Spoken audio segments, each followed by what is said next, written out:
The last red dragon reincarnates as the weakest human. No magic, but infinite physical strength. Death wasn't the silent end I expected. There was no peace, no eternal void. The last thing my senses remembered was the acrid smell of ozone and blood boiling on scorched earth. I was the emperor beast of golden lightning, a divine entity whose mere breath could level mountains. Thousands of mage-knights, insignificant ants in shining armor, had surrounded me. I remember the bitter laugh that escaped my maw before the final spear of light pierced my heart. I swore revenge. I swore that if the gods gave me another chance, I would reduce their civilization to ash and bone. And then the darkness swallowed me. But that darkness didn't last forever. Suddenly, I was hit by a blinding light, an unbearable cold on my skin, and a feeling of absolute weakness.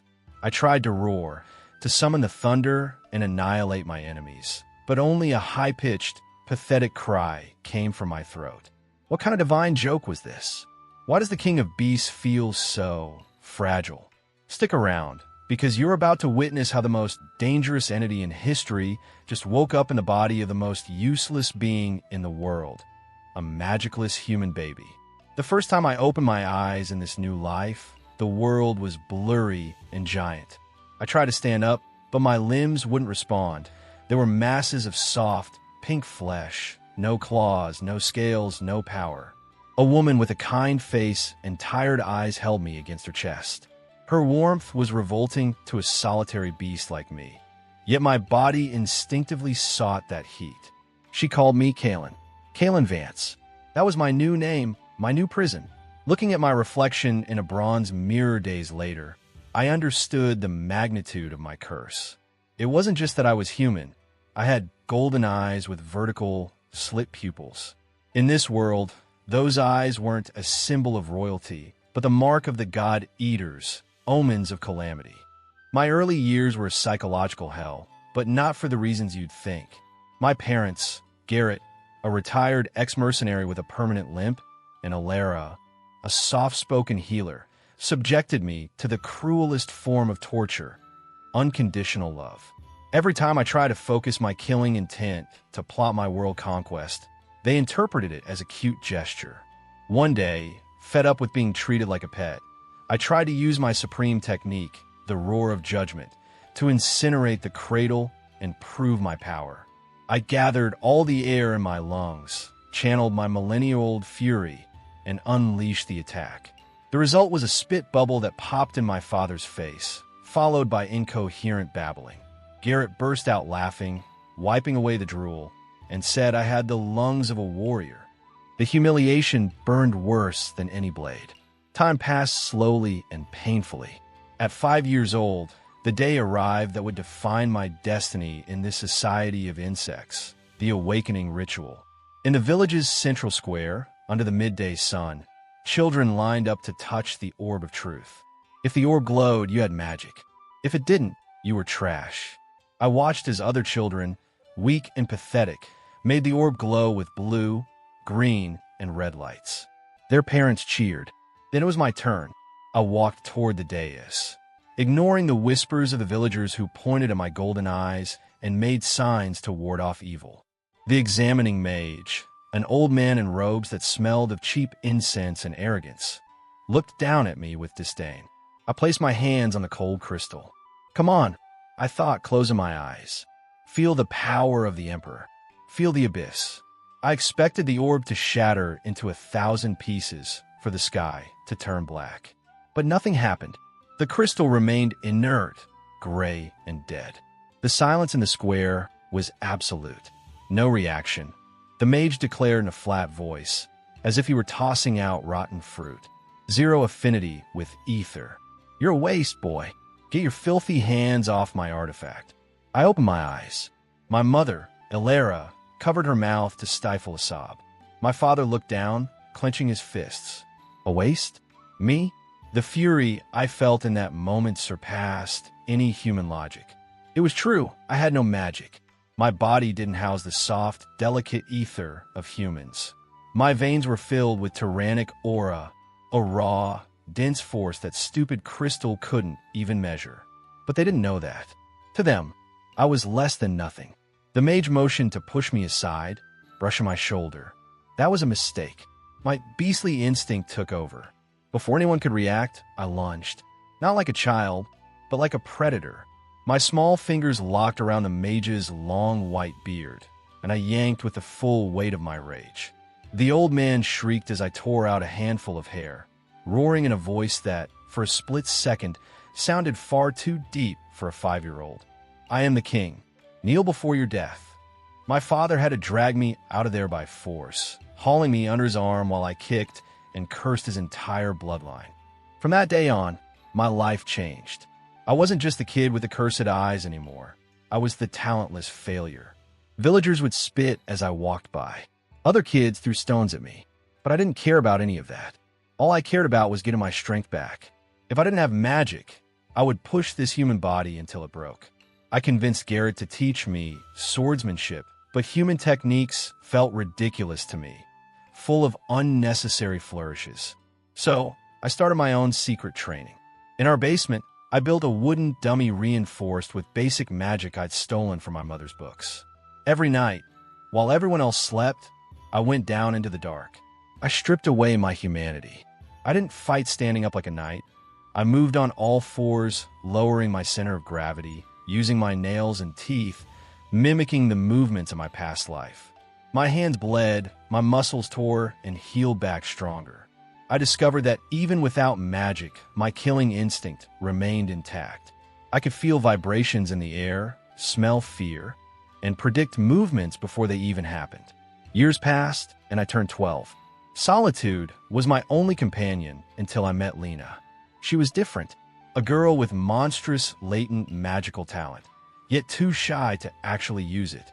She was the only one who looked in my golden eyes and said they were pretty like old coins. I didn't hate her, which was saying a lot for me. But peace is a fragile thing in a weak world. One evening, the air changed. I was in my basement, smashing the wooden dummy into splinters, when a metallic, putrid scent hit my nose. It wasn't the smell of the village. It was the scent of wild beasts. I headed outside and heard the rumors at the market. Vane, the mayor's arrogant son, along with his group of followers, and Lena, had stolen weapons from the guard's armory. They wanted to prove their bravery by heading into the Mist Forest. I froze. The Mist Forest was no place for games. I had sensed a presence there. Direwolves, mid-tier beasts that hunt in packs and enjoy playing with their food before the kill. Those idiots weren't going on an adventure. They were heading to a slaughterhouse. I could have let them die. It would have been the logical thing to do. Fewer humans in the world, fewer enemies for my future empire. But Lena was there, the only human who didn't look at me with disgust. I grit my teeth so hard I thought they'd shatter. I ran home, grabbed an old, rusted sword my father kept above the fireplace, and bolted toward the woods. I didn't run like a child. My steps were silent, fast, predatory. As I entered beneath the tree canopy, the sunlight vanished, replaced by a thick, cold fog. The scent of fresh blood was so strong I could taste it on the roof of my mouth. I pushed forward, following the trail. Muffled screams, the sound of flesh being torn. When I reached the clearing, the scene was gruesome. Vane's friends were scattered across the ground, wounded, crying, or unconscious. Vane was trembling behind a tree, his fancy sword discarded in the mud, having pissed himself. And in the center, an alpha wolf, a beast the size of a horse with fur as black as tar and glowing red eyes, had Lena cornered against a rock. The wolf was drooling, savoring the terror in the girl's eyes. The wolf raised its paw for the final blow. There was no time to think, no time to be human. I let out a guttural growl that made the very air of the forest vibrate. The wolf stopped and turned its massive head toward me. Our eyes met, red against gold, beast against emperor. "Hey, you mangy mutt," I said, feeling the adrenaline flood my veins as a twisted smirk spread across my face. "That prey belongs to me."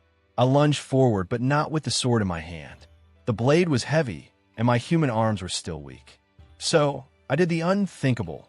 I jammed the hilt of the sword into my mouth, biting down on the leather with brutal force, and dropped to all fours. The world slowed down. The wolf howled and sprang at me. I didn't dodge. I went straight for its throat. The impact was brutal. The wolf's weight slammed me into the mud, its claws carving deep furrows into my human arms. But the pain wasn't a hindrance. It was fuel. In my past life, pain only meant I was still alive to kill. With the sword clamped firmly between my teeth, I wrenched my neck with unnatural violence, mimicking a dragon's bite, but using the steel as my fawn. The rusted blade, driven by the power of my neck and the inertia of my body, found the soft flesh beneath the beast's jaw. I felt the resistance of bone, then the wet crunch as it gave way. Thick, hot blood sprayed across my face, momentarily blinding me. The wolf let out a gurgling howl that drowned in its own gore. I didn't stop. Taking advantage of its confusion, I slid beneath its belly, spat the sword from my mouth to grab it with both hands, and with a scream that tore my throat raw, I thrust it upward, straight into its heart. The beast collapsed on top of me, 500 kilos of dead muscle and fur. I lay there for a few seconds, breathing in the scent of death, feeling my Tyrannic Aura vibrate, awakening for the first time in years. If you enjoy this kind of carnage and want to see how this monster reclaims his throne, make sure to subscribe now, because the blood is just starting to flow. I shoved the carcass aside and stood up, swaying on my feet. My human body was at its limit. I had broken ribs and was losing blood from my left arm. Lena stared at me from the rock, her eyes wide, unable to process that the useless boy had just torn a living nightmare apart with his teeth. "Don't just stand there," I growled, spitting out a splinter from the sword's hilt. "Help me drag these other idiots out." The return to the village was a funeral march. I dragged Vane by the collar of his silk shirt while Lena helped the other wounded. By the time we reached the village gates, the sun had already set. The torches illuminated my figure, covered in black wolf blood, clothes in tatters, dragging the unconscious body of the mayor's son. I expected fear. I expected silence. But what I received was pure hatred. "It's him!" a woman screamed, pointing at me. "The boy with the cursed eyes. He lured the beasts here. Look at the blood. He surely made a sacrifice to the devil." The blacksmith roared, grabbing a hammer. The mob closed in around me. No one asked if we were okay. No one saw that I had saved their children. They only saw my golden eyes and the blood. They were about to lynch me. I could feel their killing intent, and my hand instinctively reached for the broken sword at my waist. I was ready to kill them all. But then a weak voice broke through the tumult. "Stop!" Vane, barely conscious, pulled himself from my grip and stepped between the crowd and me. He coughed up blood and looked at his father, the mayor. He killed the Alpha. He saved us. Without him, we'd all be dead." The silence that followed was heavier than the battle itself. I turned around, ignoring their looks of guilt and awe, and walked toward my house. I didn't need their gratitude. I only needed a rest. I slept for 3 days straight. When I finally opened my eyes, the world looked different. Floating in front of my face was a translucent blue rectangle, glowing with a spectral light. A smile crossed my face. So, the gods hadn't completely abandoned me. They had given me a tool to reclaim what was mine. I felt stronger, denser, but my triumph shattered the moment I went downstairs.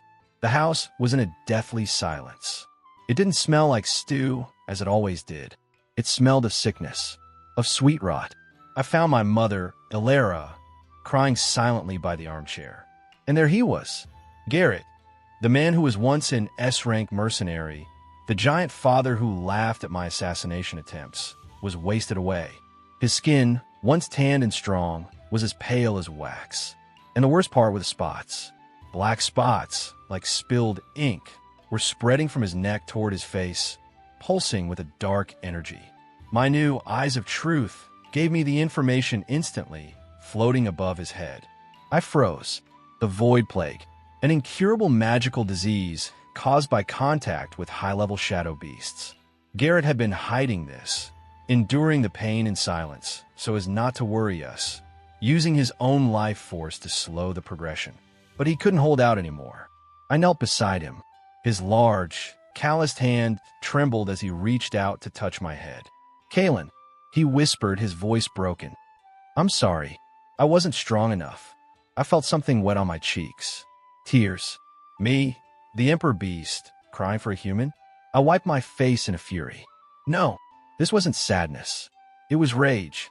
Rage against this weak world that dared to take away what I had decided to protect. If anyone was going to kill this man, it would be me, not some damn disease. I stood up. The decision was made.